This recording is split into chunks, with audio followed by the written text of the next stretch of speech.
If you're a heat and air conditioning technician or even a salesperson, how is sales used against you in your sales process, and why does it matter? This is a fantastic question.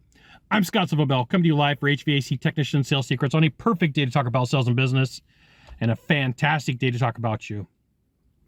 I want to give you a couple of scenarios, but first, before I get there, I'm going to give you some examples, and my version may be up here for you. And if it is, back off a little bit. And if it's not spicy enough for you, add some spice to it. Okay. So there's going to be a time where you meet with Mr. Smith, Mrs. Jones, Mr. Jones, and they're going to come to you and say like, hey, listen, I don't want a presentation, or stop trying to close me. Well, essentially what they're trying to do is tell you, I don't want you to do your job. And this may be a person who has not wanted to play ball in the presentation.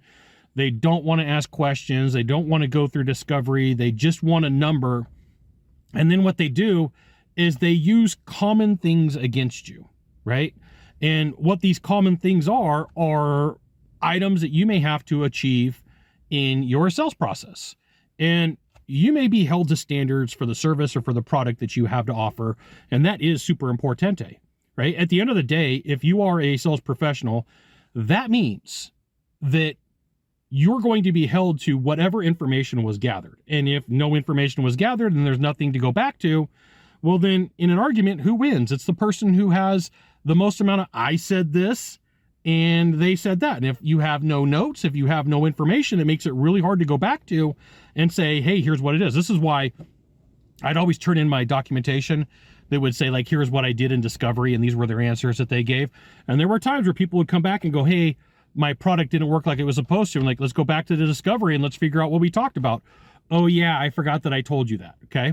So just be aware that you being a sales professional is going to be used against you, and you have to be willing to give pushback, and you have to be willing to do your job, and you have to know what you're going to say. But before we go there, you should absolutely join my email publication. Go here, type that URL into a browser, drop in your name, your email address, maybe your phone number. I'll send you emails. You'll love them. They are fantastic. I write them myself. So they're the greatest thing since sliced bread. So you meet with Mr. Smith, Mrs. Smith, Mr. Jones, and they go down this path. I don't want a presentation. I don't need a presentation. Don't try to close me. Don't try to do this. Oh, you're acting like a salesperson, right? And in my mind, right, this is what I'm thinking to myself, like, wait a minute. You're acting like every buyer that deserves this piece of information, right? And I start turning until like the Incredible Hulk, until I realize, hey, stop.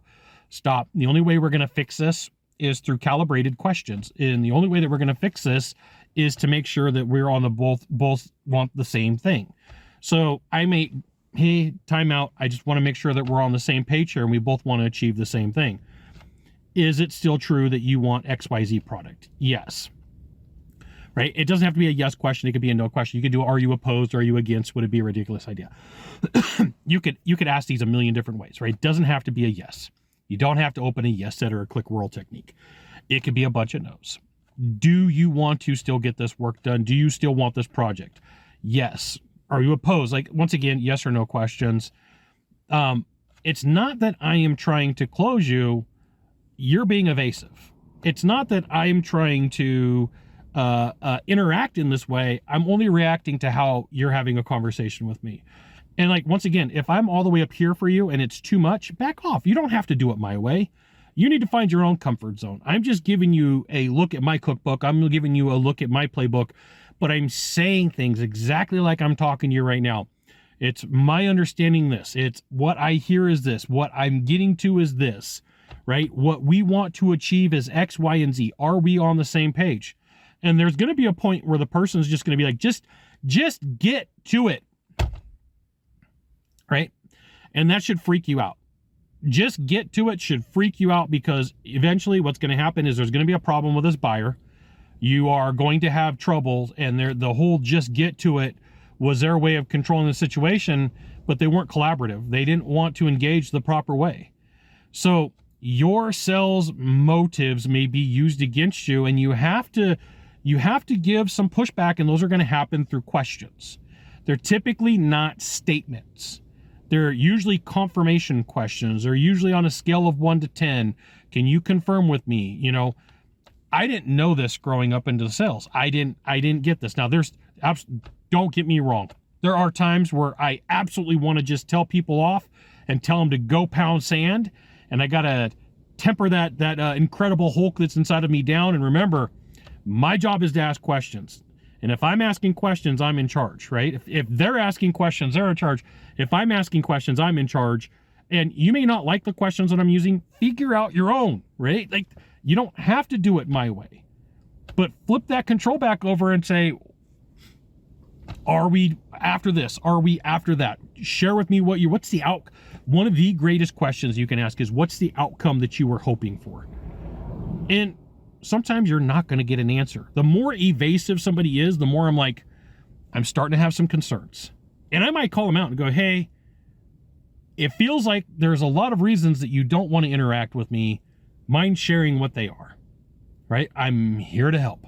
And you really got to work on your vocal pitch and tone. You really got to make sure that you're not, hey, we're going to get this figured out. No, it's like, hey, would you mind sharing with me what your vision of this is? Now, this is a really good question too. Would you mind sharing your vision with me of how you would like to move forward? You got one of three things to do from here. Just one of three. Find the subscribe button. Click on it, and every time I send out a video, you'll get an update. 2, hit follow. 3, share this video with a friend. We'll see you soon. Thanks for watching.